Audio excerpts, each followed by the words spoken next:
देश की लोकतांत्रिक नींव रखने वाले अग्रणी नेता स्वर्गीय बाबू सत्यनारायण सिन्हा की 125वीं जयंती के उपलक्ष्य में आज प्रेस क्लब ऑफ इंडिया नई दिल्ली में एक श्रद्धांजलि समारोह का आयोजन हुआ।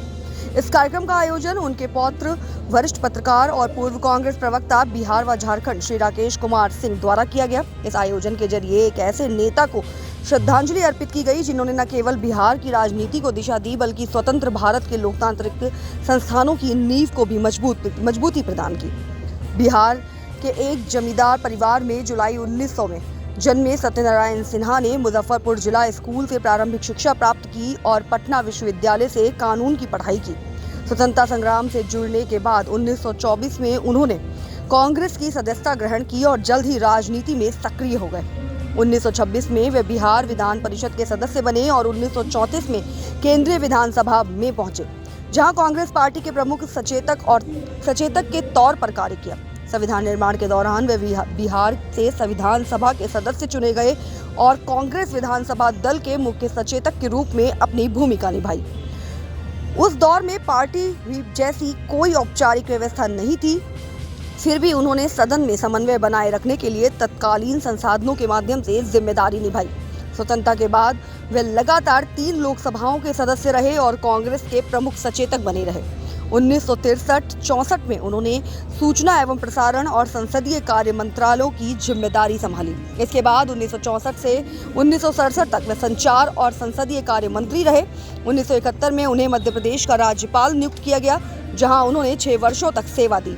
लोकसभा में वे पहले ऐसे नेता बने जिन्हें प्रधानमंत्री न होते हुए भी सदन का नेता नियुक्त किया गया, जो उनके प्रति संसद के भीतर गहरे सम्मान को दर्शाता है। सत्यनारायण बाबू मेरे नाना जी बिहार के शंभूपट्टी गांव में पैदा हुए थे, समस्तीपुर ज़िला में, और वो काफ़ी प्रतिभाशाली व्यक्ति थे और भारत की आज़ादी के संघर्ष, स्वतंत्रता का जो आंदोलन हुआ था उसमें काफ़ी सक्रिय भूमिका निभाई। तो जब पहली बार आज़ादी के बाद सरकार बनी और पहले तो इलेक्शन हुआ नहीं, उसके बाद इलेक्शन हुआ, तो उस समय दरभंगा हुआ करता था लोकसभा क्षेत्र, समस्तीपुर उसमें ही था। अभी जो समस्तीपुर है लोकसभा, अब उस समय दरभंगा के अंदर बुलाया जाता था, दरभंगा पार्लियामेंट्री कॉन्स्टिट्यूंसी। तो नाना जी दरभंगा पार्लियामेंट्री कॉन्स्टिट्यूंसी से लोकसभा एमपी बने और उन्हें संसदीय कार्य मंत्री, उसके बाद हेल्थ मिनिस्ट्री और उस सब का जिम्मेदारी दी गई इंफॉर्मेशन की। तो उनका उससे पहले काफ़ी अच्छा अनुभव रहा। आज़ादी के स्वतंत्रता आंदोलन में बढ़ चढ़ कर हिस्सा लिया। गांधी जी, पटेल जी, नेहरू जी, सबके साथ काफ़ी करीबी संबंध रहने की वजह से और बिहार के बारे में उनकी एक अच्छी सोच थी। वो चाहते थे बिहार विकास करे। उस समय देश के प्रमुख स्थानों में बिहार था और बिहार से पढ़ाई लिखाई का काफ़ी अच्छा माहौल था। तो नाना जी को जब मौका मिला तो उन्होंने समस्तीपुर अपने दरभंगा को रिप्रेजेंट किए पार्लियामेंट में और वो लगातार एमपी बनते रहे 1967 तक। वह इंदिरा जी के भी कैबिनेट में मंत्री रहे। उसके बाद उन्हें यहाँ का मध्य प्रदेश का राज्यपाल बनाया गया 71 से लेकर 77 तक। तो एक मतलब बहुत ही प्यारा सा उनका जीवन काल रहा और जिसके तहत बिहार में काफ़ी विकास हुआ। बहुत कम लोगों को पता होगा कि उनके सबसे करीबी मित्र थे के बिरला जी, जिन्होंने नाना जी के साथ मतलब हिंदुस्तान टाइम्स न्यूज़पेपर है उसमें स्थापना करना और हिंदुस्तान टाइम्स के मैक्सिमम एम्प्लॉयज़ जो थे वो हमारे ही नाना जी की वजह से वहाँ पे काम में आए, नौकरी आए। और बिरला जी ने नाना जी के संसदीय क्षेत्र में हसनपुर में एक चीनी मिल की भी स्थापना की थी। तो वो काफ़ी विकास की तरफ सोचते थे।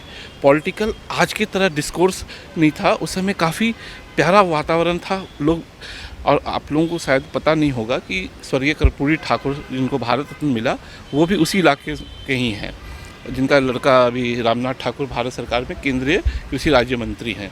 तो वहीं बगल में ही कर्पूरी ग्राम, अब 2 दिन पहले ही अश्विनी वैष्णव जी वहीं थे बिहार में, उन्होंने कर्पूरी ग्राम में रेलवे का, पहले वो पितोजिया स्टेशन के रूप में जाना जाता था।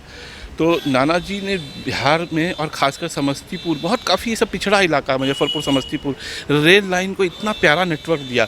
दिल्ली से आज भी वैशाली, समस्तीपुर से दिल्ली जो बरौनी से आती है, वो ट्रेन नेटवर्क इतना प्यारा नेटवर्क जाल रहा और बहुत ही शांत इलाका रहा। और उनके समय से जो विकास की धारा चली आ रही है वो अभी तक चल रही है। तो सिर्फ बिहार की बात करते हुए अभी बिहार में चुनाव आने वाले हैं, तो आपको क्या लगता है कि जो अभी जो नेता हैं जो बिहार अभी एनआरकी की स्थिति है। आज बिहार बंद है। पॉलिटिकल सिचुएशन वहाँ बहुत ही ग्राउंड पे, पता नहीं, हम दिल्ली में हैं। मैं एज ए पत्रकार काफ़ी सालों से 27-28 साल से मैं दैनिक जागरण, हिंदुस्तान सब में रहा। तो लेकिन आज जो स्थिति बिहार का है वो बहुत ही डरावनी स्थिति है। वो पुरानी बातों को याद आ रहा है जो बिहार में आतंक और अराजकता का माहौल था। मौजूदा समय में बहुत मुश्किल है बिहार को ट्रैक पे लाना। जिस टाइप से पटना जैसे जगह में दिन दहाड़े कत्ल हो रहा है, मर्डर हो रहा है, प्लान मर्डर, एक्सटॉर्शन, मतलब जो क्राइम नहीं था वो सब अब दिखने को मिल रहा है। ऐसा पॉलिटिकल सिचुएशन मेरे को नहीं लगता है कि बिहार, अगर देखा जाए, it is a fit case for president rule, क्योंकि वहाँ कोई सरकार रह नहीं गई है। नीतीश जी वो नीतीश जी नहीं है जिनको मैं 92-93 में जानता था। जब हम दिल्ली आए, पापा मेरे आईवी में थे तो हम मिलते थे, रहते थे, मतलब उस समय कितने डायनेमिक लगते थे। अब नीतीश जी बड़ा लाचार दिखते हैं, मतलब ऐसे कुछ लग ही नहीं रहा है। जो भी उनके साथ कूट रही है उनको मिसगाइड कर रही है, क्या कर रही है। बिहार के अंदर में बहुत ही ख़राब माहौल है। आप कहीं भी बिहार के बारे में पता कीजिए, किसी भी ज़िले, हर जगह क्राइम बढ़ते जा रहा है। अब पॉलिटिकली कैसे उस चीज़ को टैकल की जाए, और सबका अभी इलेक्शन में जोड़ है कि चुनाव जीतने का, लेकिन बिहार की स्थिति को बिहार के लोगों की तरफ से कोई देखने वाला नहीं है, कोई सुनने वाला नहीं है। बड़े बड़े पॉलिटिशियन हैं, पावर में दिखाने के लिए चले जाते हैं कि भैया हम बिहार को रिप्रेजेंट कर रहे हैं, लेकिन ऐसा कुछ बिहार के लिए कुछ ग्राउंड पे तो कुछ नहीं दिख रहा है मुझे।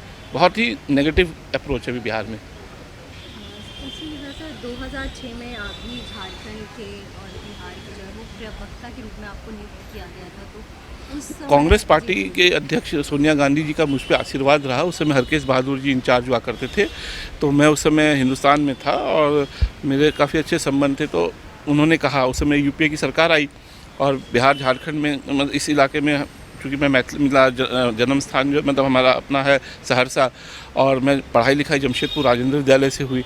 तो हरकेश जी ने मुझे से कहा कि आप एज ए प्रवक्ता आइए, तो मैंने सहर्ष स्वीकार किया और सोनिया जी का आशीर्वाद रहा, राहुल जी का उस समय प्यार रहा, तो मुझे वहाँ as a spokesperson appoint किया गया, जिससे मैं मीडिया के साथियों को साथ काफ़ी अच्छा से घुल मिल जाता हूँ और इंटरेक्ट, क्योंकि मैंने अपनी पत्रकारिता का लंबा जीवन दिया हुआ है, तो मेरे लिए एक सुखद अनुभव रहा। फिर मैं और भी चीज़ों को आगे बढ़ाता रहा, जिससे बिहार और झारखंड में काफ़ी एक अच्छा माहौल रहा और अच्छा रहेगा। तो आने वाली पीढ़ी को क्या संदेश देना चाहेंगे, खासकर से बिहार से जो आ रहे हैं युवा नेता, उनको कि उनको कैसा दृष्टिकोण अपनाना चाहिए और कैसे देखिए, बदलाव ला सकते हैं? केवल जाति की राजनीति करके बिहार में विकास नहीं हो सकता है। जाति के तहत हम बढ़ जाते हैं समाज में। जाति छोड़ के अपने को बिहार के विकास के लिए, बिहार के लिए कुछ अच्छा सोचना पड़ेगा।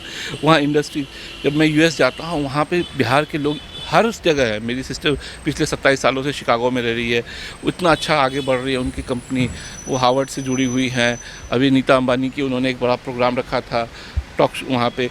तो मैं देख रहा हूँ कि बिहार के लोग पूरे ग्लोब में फैले हुए हैं, यूपीएससी में, आईएएस आईपीएस, लेकिन जब बिहार की बात आती है तो देखते हैं कि बड़ा ही नेगेटिव अप्रोच है। उनको सिर्फ मतलब जो बायोडाटा में जो होता है कि बॉर्न प्लेस इज बिहार, उसके अलावा इनका कोई मतलब बिहार के प्रति कोई दिलचस्पी नहीं है। अभी यंग लीडरशिप प्रशांत किशोर जैसे लड़के उभर के आ रहे हैं, लेकिन वो कितना जाति के राजनीति से उभर कर बिहार को सच्चे विकास की तरफ ले जाएंगे, ये आने वाला समय अगला 6 महीना ही बता देगा। और मैं उम्मीद करता हूँ कि बिहार में एक अच्छा बदलाव हो, एक अच्छी बहाव बने और बिहार आगे प्रगति पे करे। और मैं चाहूँगा कि मेरे नाना जी का जो सपना था कि बिहार एक बहुत ही उज्जवल राज्य के रूप में दुनिया में जाना जाए और देश के अंदर में इस प्रथम श्रेणी में आए, इंडस्ट्रियल में, लेबर में, सब जगह, हर फील्ड में।